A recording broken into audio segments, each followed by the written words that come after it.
What's up, JEFusion fans? This is Philip and welcome back to another video. Now, before, when Donbrothers was announced, actually after the press conference, if I remember correctly, I actually made a video talking about the characters, basically the main Donbrothers, the actual Rangers. So, I thought about kind of redoing this video, and now that we are basically a few episodes in, so I actually would like to redo this video now with more detail.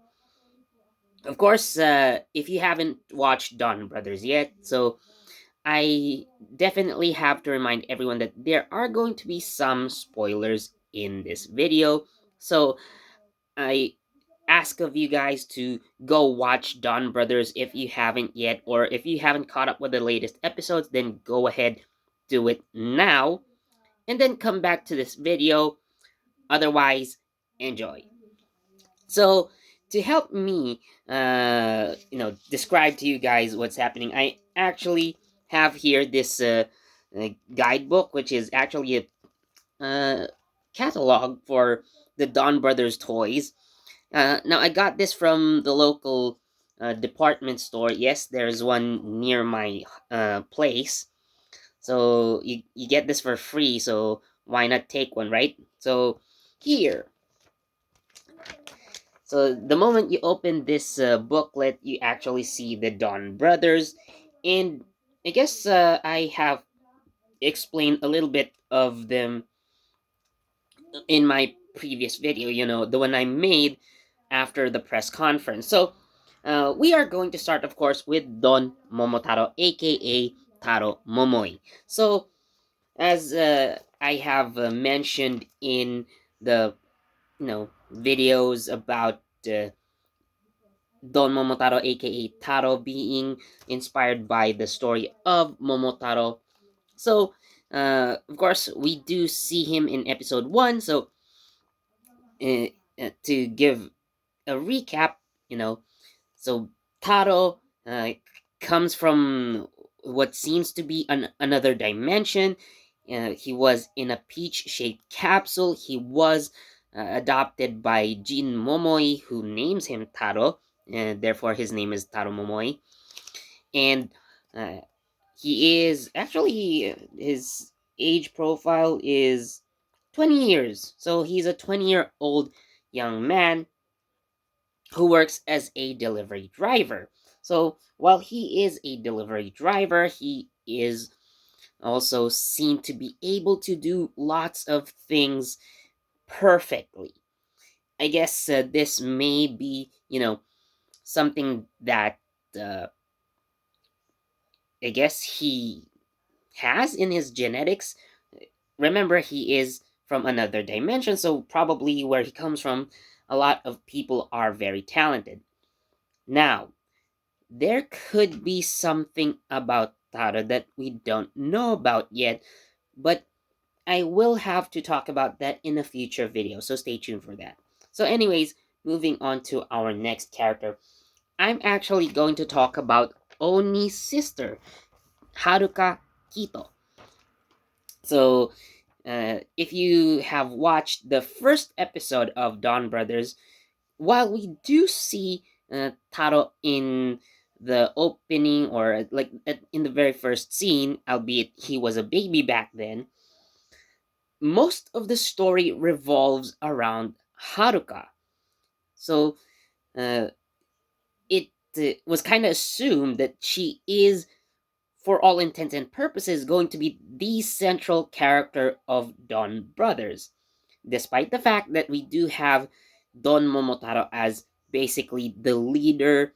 you know, Red takes center stage usually, but with Haruka as the main character, we are getting an interesting perspective.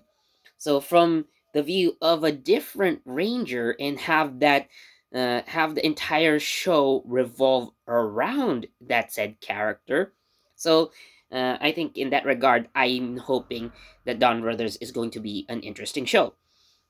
Although in recent episodes, there have been more character focus, I guess. So of course, a little bit of character focus gives us, you know, a proper look at each of the Rangers. Of course, not just, let's say, either Taro or Haruka. So uh, anyway, let's talk about what Haruka is. So she is a 17-year-old high school student who aspires to be a manga artist. Actually, she has already won an award when she was introduced, and her creation, Hatsukoi Hero, actually got a serialization. Fun fact, you can actually find Hatsukoi Hero published on Toei's Tokusatsu fan club website. So, yeah, that's actually interesting. However, things began to change one day when her phone suddenly uh, activates an unknown app that probably she didn't even download, and from her phone out comes a pair of sunglasses that kind of augment reality, and she's able to see things that normal people couldn't. However, because of that, she is transformed into Oni's sister. However, as this happens, so things started to go downhill for her. You know, her manga is later revealed to be somewhat plagiarized, and to be completely plagiarized, actually. However, Haruka had no knowledge of this. So, uh, again, it could have been a side effect. So, she's, kind of put in a bad light. And in the first episode, we see that Haruka was uh, actually dating someone. So, a guy named Hanamura, who turns out to be a complete mama's boy. So, red flag there. So, he probably was the best looking guy in class, but, there was a catch. So, anyways, because of what happened, so Hanamura decided to break up with her, and uh, I guess with her career as a manga artist, uh, you know, kind of out of whack. So she decides to take a part time job at a cafe called Donbra, which is, of course, owned and run by our, uh, I guess, protagonist from the previous season, Kaito Goshikida. So actually, I do mention Kaito here, but I think Kaito deserves a video on his own. Of course, this Don Brothers version of Kaito. And speaking of which, you can actually there is a specific page for Kaito here. So this is the Kaito that we are going to talk about probably in the future. So, anyways, so yeah. So next we are going to move on to who I think should be kind of the second in command. So we have here Kiji brother. So Kiji brother, aka Tsuyoshi Kijino. There you go. So of course, as we all know, he is the very first male Pink Ranger in the Super Sentai franchise. And what is another interesting about him is that he is a married man. So months before the beginning of the show, he was married to a girl named Miho. So his wife Miho Kijino, uh, she is actually quite a recurring character in the show. She appears regularly, especially when Tsuyoshi is involved. So I think Tsuyoshi is also one of the more interesting members of the Dawn Brothers team. So let me explain that. Now, Tsuyoshi is portrayed as your average salary man, the average office worker. However, his boss or his superior, not really the president of the company, but his superior calls him to be painfully average. Like, he's too average to be precise. So, like, like you don't, you expect excellence, but I think, you know, that's kind of his thing. However, despite this averageness that he portrays, this actually is the reason why Miho loves him. So it's kind of a nice balance. So Tsuyoshi considers himself weak, but because of that, it's kind of like a charm that I guess it's what made Miho fall in love with him. And actually, amongst all the other Dawn brothers, he is probably the second Dawn brothers member to actually interact with Taro a lot. So, of course, we've seen in some episodes that Haruka has, talked to uh, Taro. So actually, in the first episode, we do see the three of them fight alongside each other for the first time, albeit during that point, at that point, they probably don't know who each other would be, behind the masks. And in fact, because Momo is another word, is the Japanese word for pink, or Momoiro, or Momoiro. I don't know why I said it weird, but Momoiro is pink in Japanese. So when Haruka first sees Tsuyoshi, she actually assumes that she is Don Momotaro, as described by Jin to her early on. However, of course, it is Taro that we are actually talking about. So what is interesting about Tsuyoshi here is that despite being portrayed as this uh, wimpy average character, I do think that he is this rival character to the perfect, to Mr. Perfect Taro.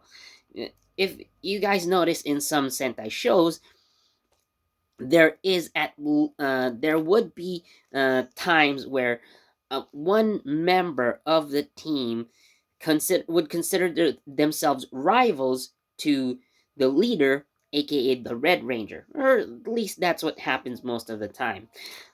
A perfect example of this would be Chojin Sentai Jetman, where uh, Red Hawk and Black Condor often butt heads and actually have thrown fisticuffs at each other, although in the end they turned out to be the best of friends. Another great example that I can remember is Samurai Sentai Shinkenger, where Tani Chiaki, or Chiaki Tani, aka Shinken Green, uh, is kind of annoyed by Takeru, but again, Takeru proves himself to be worthy of being the leader of the Shinkenger, so uh, Chiaki eventually accepts him as his lord. So that is actually the kind of relationship that I do see between Taro and Tsuyoshi, albeit portrayed quite differently. And now we are going to move on to Saru brother. So we have Shinichi Saruhara. Yes. So as you probably have noticed, so their surnames have the kanji and the words that are associated to the characters that they have. So again, Taro Momoi. So Momo means peach. Uh, Kito Haruka, so the ki by itself is read as Oni. So Kiji no, so Tsuyoshi Kiji no, so the Kiji is the pheasant. And now we are moving on to Saruhara, so Saru, monkey. So anyways, so uh, so Shinichi, aka Saru brother is an intelligent person. He is kind of like Sherlock Holmes, and it even is said here. So he has amazing deductive skills like Sherlock Holmes, but what is strange about him is that he is shown actually to be a jobless person. So how come a person like Shinichi with such high intelligence be not working? So he actually uh, survives, I guess, day to day, thanks to the help of people around him, I guess, because he does use his intelligence to help people around him, and they actually call him professor. So, because of probably his great intellect, his deductive skills, so he probably, is able to help people, and in return, they provide him with things that help him survive. So, what is, I guess, the reason for this, or uh, what we do see is that actually Shinichi claims that he has no attachment to material possessions or money. So, how he becomes uh, a Dawn brother is that he just one day picks up a smartphone that was dropped. Uh, so basically, the other members of the Don brothers, with the exception of Don Momotaro, probably, so they turned into Don brothers through a strange app on their smartphones. However, like I've mentioned, Shinichi only picked up a random smartphone on the way, but I guess it would have been, destiny for him to find that smartphone, and uh, from that, so the app suddenly pops up, and boom, he's Saru brother. So another thing about Shinichi is that he likes poetry. So he often writes haikus, and in fact, instead of carrying actual money, so he instead would offer to write an extremely well written haiku that moves probably everyone who reads it. Like, again, like it, something that would only come from a man of great talent. So I guess he would write uh, a haiku that's so beautiful that he can, you know, it's actually going to be priceless, I guess. Like, it's a work of a classical haiku or classical poetry in that level. So now moving on to the last member of the Dawn brothers. So we have Tsubasa Inuzuka. So Tsubasa Inuzuka has actually an interesting background. So he is shown to be a fugitive running from the law.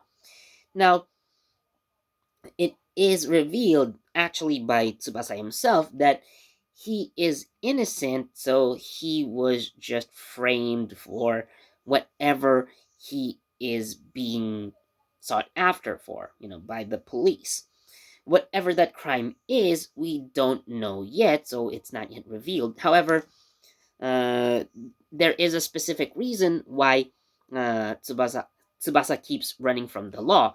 So he said that if he was able to escape, or he was able to avoid the police for a year, he'd be able to see his lover again. So he apparently has a girlfriend.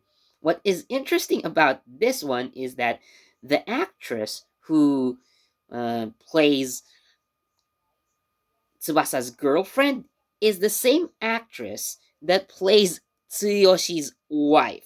Now, you probably think that there would be connections, or you probably could assume, or assume rather, that they're the same person, but I think production wise, it's just cheaper to use an actress that you're already paying for, instead of looking for another actress to fill a role, and you gotta pay that actress, and she's only going to appear for a few seconds, so it's just a better idea, I guess, a cheaper idea, I guess, to just have one actress play two different characters. So again, the actress used, or the actress who portrayed uh, Tsubasa's girlfriend is the same as Tsuyoshi's wife. So again,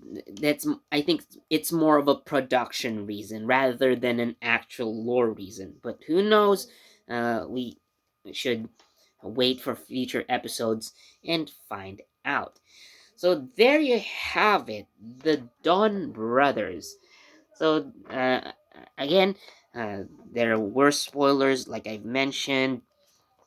So yeah, next time, I guess, in a future video, I am planning to talk about this specific version of Kaito Goshikida. And in another video, I actually would like to talk about the Noto. So for in all intents and purposes, they are going to be the villains of Dawn Brothers. So, anyways, if you guys enjoyed, thank you so much for watching.